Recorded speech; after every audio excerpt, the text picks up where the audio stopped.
Law. By Charles Hoyfort, Part 2, Chapter 20p. Newtonism is no longer satisfactory. There is too much that it cannot explain. Einsteinism has arisen. If Einsteinism is not satisfactory, there is room for other notions. For records of eclipses during which the stars were not displaced, as, according to Einstein, they should be, see Indexes of Nature. See volumes 104 and 105. Displacement of spectral lines. See records of astronomers who have disagreed. Perihelion motion of Mercury's orbit. Einstein calculated without knowing what he was calculating about.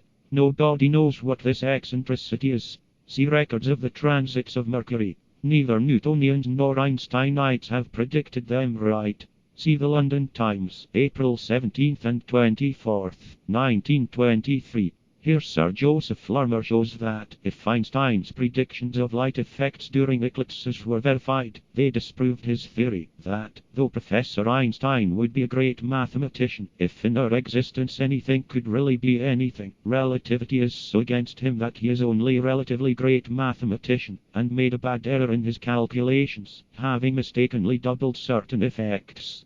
Defeat has been unconsciously the quest of all religions, all philosophies, and all sciences. If they were consciously trying to lose, they would be successes. Their search has been for the absolute, in terms of which to explain the phenomenal, or for the absolute to relate to. Supposed to have been found, it has been named Jehovah, or gravitation, or the persistence of force. Professor Einstein has taken the velocity of light as the absolute to relate to. We cannot divorce the idea of reciprocity from the idea of relations, and relating something to the absolute would be relating the absolute to something. This is defeating an alleged concept of the absolute, with the pseudo-idea of the relative absolute.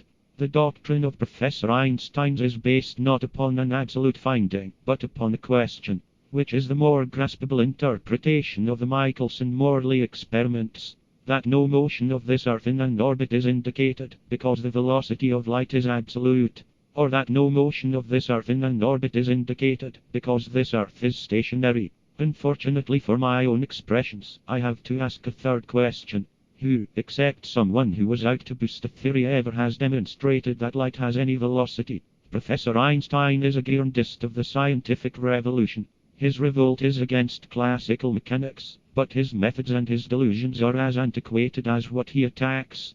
But it is my expression that he has functioned. Though his strokes were wobbles, he has shown with his policies the insecurities of that in science which has been worshipfully regarded as the most high. It is my expression that the dissolution of phenomenal things is as much a matter of internal disorders as the effect of any external force, and that the slump of so many astronomers in favor of Einstein, who has made good in nothing, indicates a state of dissatisfaction that may precede the revolution, or that, if the revolt starts in the observatories, hosts of irreconcilable observations will be published by the astronomers themselves, cutting down distances of planets and stars enormously. I shall note an observation by an astronomer, such as probably no astronomer in the past would have published it.